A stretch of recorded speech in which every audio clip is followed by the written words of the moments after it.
আলিফ একটি হরফ, লাম একটি হরফ এবং মিম একটি হরফ। আমি বলছি যে আলিফ, লাম, মিম একটি হরফ, বরং আলিফ একটি হরফ, লাম একটি হরফ এবং মিম একটি হরফ। তিরমিজি হাদিস 2910। আসুন আমরা সারা বছরের জন্য নেক আমলের ধারা অব্যাহত রাখি, অলসতা বর্জন করি, গুনাহমুক্ত জীবনযাপনের অভ্যাস গড়ে তুলি।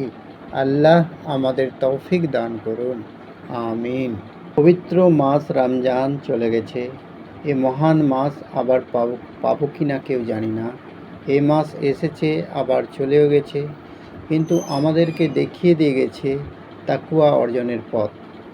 এ মাসের মতোই সারা বছর কিভাবে একজন মুমিন আমলের ধারা, তাকওয়া অর্জনের এ ধারা অব্যাহত রাখতে পারে, এ বিষয়ে আজ আলোচনা করব। রোজা রাখার ধারাবাহিকতা।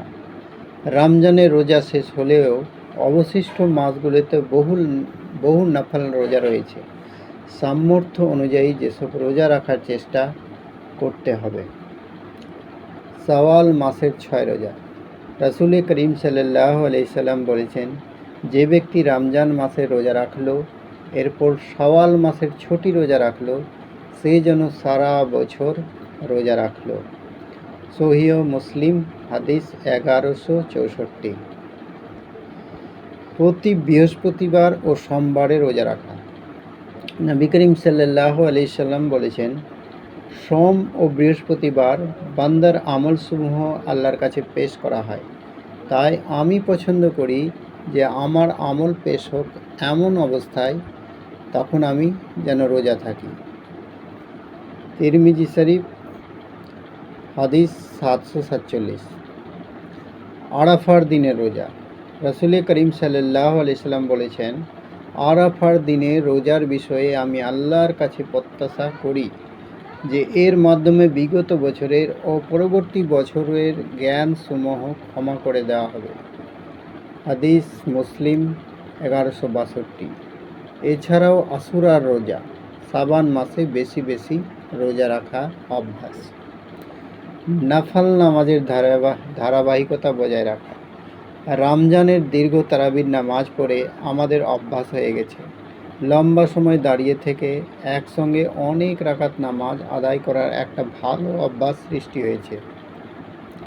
এই অভ্যাস যেন পুরো বছর বজায় থাকে।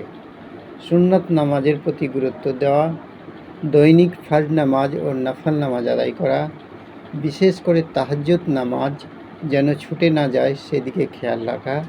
এছাড়াও ইশরাক, চাস্ত, তাহিয়াতুল উজু, তাহিয়াতুল মসজিদগুলো আদায় করার সর্বোচ্চ চেষ্টা করা। জিকিরের ধারাবাহিকতা ঠিক রাখা। হাদিস শরীফে বর্ণিত বিভিন্ন সময়ে ও মুহূর্তের মাসনুন দোয়া ও জিকির নামাজের পরে সকাল সন্ধ্যার ফজিলতপূর্ণ তাসবিহ ও জিকির সমূহ নিয়মিত পাঠ করা। আল্লাহর কাছে বেশি বেশি দোয়ার অভ্যাস গড়ে তোলা। দোয়ার রয়েছে অনেক ফজিলত। দোয়াও একটি স্বতন্ত্র ইবাদত। মুমিনের বৈধ কোনো দোয়াই আল্লাহ তাআলা ফিরিয়ে দেন। ধারা অব্যাহত রাখা। রমজানে যাকাত, সদকাতুল ফিতর এবং অন্যান্য দান সৎকার আমল শেষ হলেও সারা বছর এই আমলের দ্বার উন্মুক্ত রাখতে হবে। যাকাত, সাধারণ দান, সদকা রমজানের মধ্যেই সীমাবদ্ধ নয়, গোটা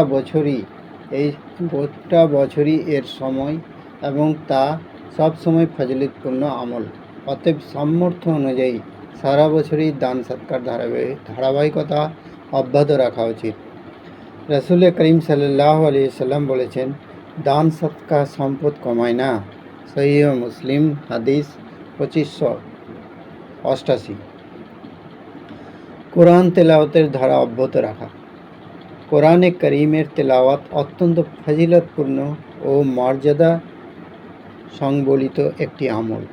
নবী করিম সাল্লাল্লাহু আলাইহি সাল্লাম ইরশাদ করেছেন, যে ব্যক্তি কোরআনের একটি হরফ পাঠ করল, তার বিনিময়ে একটি নেকি লাভ করল।